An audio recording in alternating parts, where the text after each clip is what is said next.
What would happen if Canada and Mexico joined forces to attack the United States? Frustrated with President Trump's growing expansionism, the two neighboring countries secretly prepare a plan to overthrow the U.S. They launch simultaneous assaults across the American borders. Trump, however, remains calm. Confident in America's military superiority, he believes the U.S. will easily crush both Canada and Mexico on all fronts. But then comes the unexpected twist. Russia and China step in, quietly supporting Canada and Mexico. With this new backing, their forces grow stronger than ever before. Once again, they launch a massive offensive against the U.S. This time, America is caught off guard, unprepared, and slowly begins to lose ground. NATO rushes to provide aid, but their fleets are ambushed by Cuba in the Atlantic, cutting off reinforcements. The result? The United States is torn in half. Canada and Mexico see. Generally in American history, when we intervene in another country, whether true or not, we come up with a high-minded pretense. Liberating a people, spreading democracy, introducing baseball to the Japanese.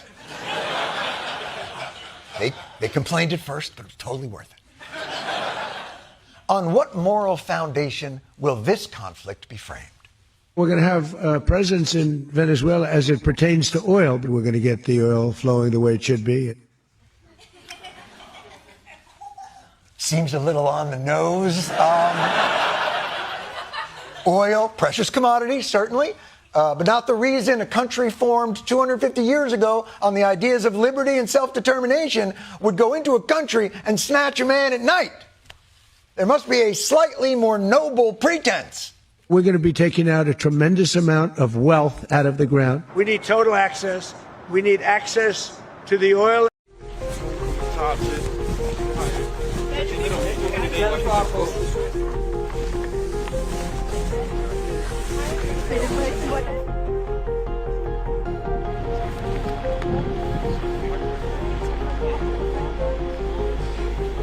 Right now, Greenland is covered with Russian and Chinese ships all over the place. We need Greenland from the standpoint of national security. And Denmark is not going to be able to do it, I can tell you. I think it's a big one. You know what Denmark did recently to boost up security in Greenland? They added one more dog sled. It's true. They thought that was a great move.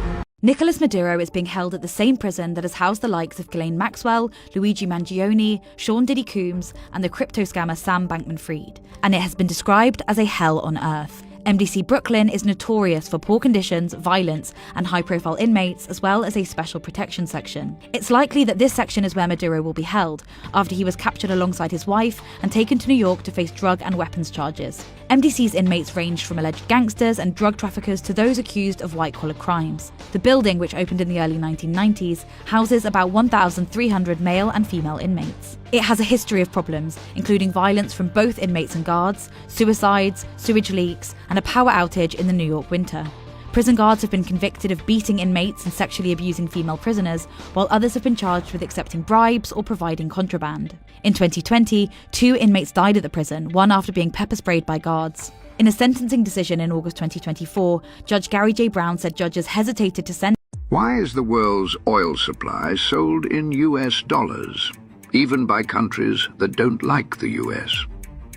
In 1971, the US left the gold standard, but the 1973 oil crisis wrecked the US economy.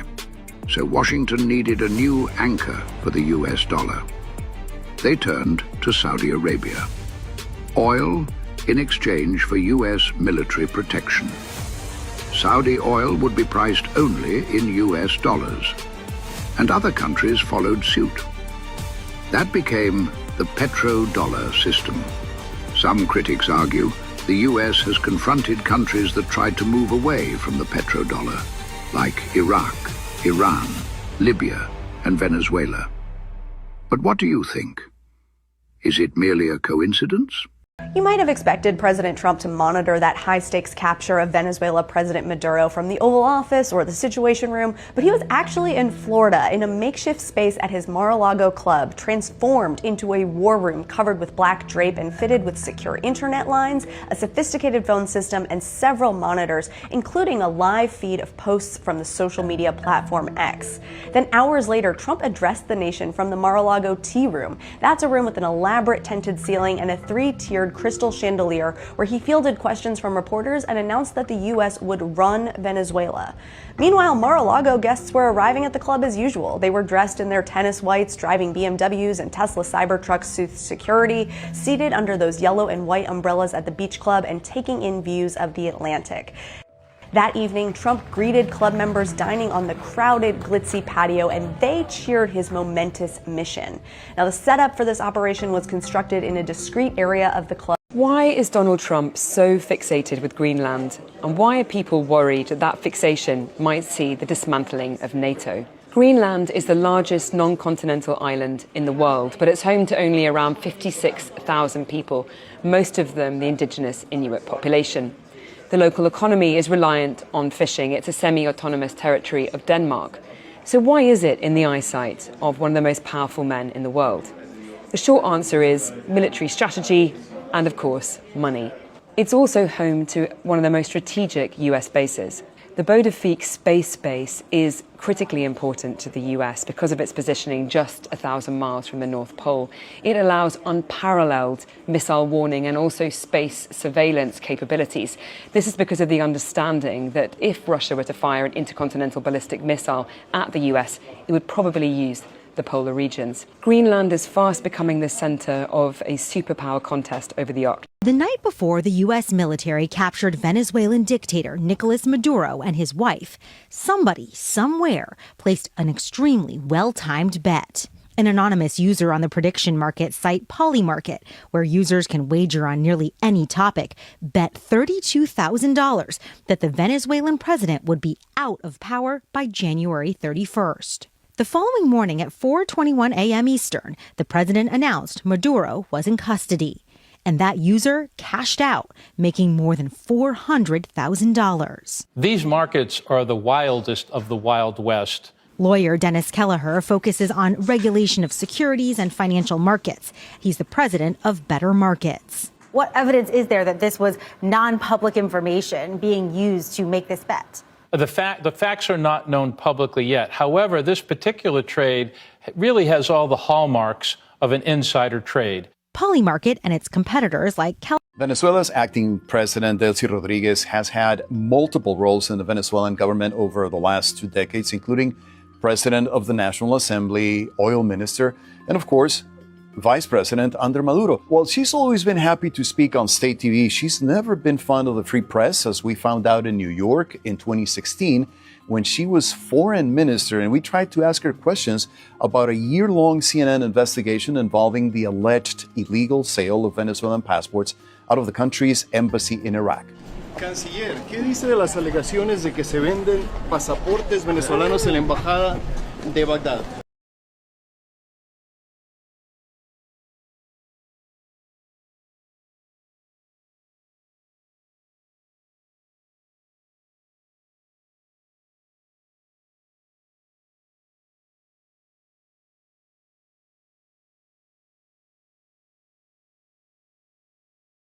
When they sent me to prison on Tuesday, me and Maduro's gonna be in the same unit. Really? Yeah, because remember, the president of Honduras was in my unit. And the president of Honduras was just released 3 weeks ago. He was pardoned by President Trump. And I'm gonna show you real quick. He was released by President Trump. He arrives and shows up there, and many of them had tattoos. But he was tattooed too, and he was a person with a very, very extroverted personality. We happened to be doing a little exercise there, and then he asked to borrow a pen to write something because he was talking on the phone, and what he was writing were like verses. And then I asked someone, and who is this guy? And they tell me something like, I don't know, no, they say he's a famous singer from here. And we looked at each other with respect, with consideration, of course. Two different worlds. Just doesn't pass a smell test. How do you do a 28-minute mission with a guy who has 100 bodyguards, another 100 perimeter security, and anti-aircraft gun emplacements, local police blocking the roads? Why wasn't he in a safe room? Full-scale lockdown nuclear-capable bunker that the Russians had built for him. He had Cuban bodyguards. Was he segregated from them and locked away by his own personal minister of defense or minister of the interior? They said he was in his bed. Look, he wasn't in his bed. Desert storms going on outside your window. You're not sleeping. He has Russian and Cuban trained intelligence people. Those guys will flood into that room, grab you the way like Trump did when they had the assassination attempt. They will bundle you into that safe room. They will set a perimeter and they will do battle there. I think a lot of this is made up. It leads me to believe that this deal that we had with Venezuela, he was already packaged and waiting in an armchair, zip-tied.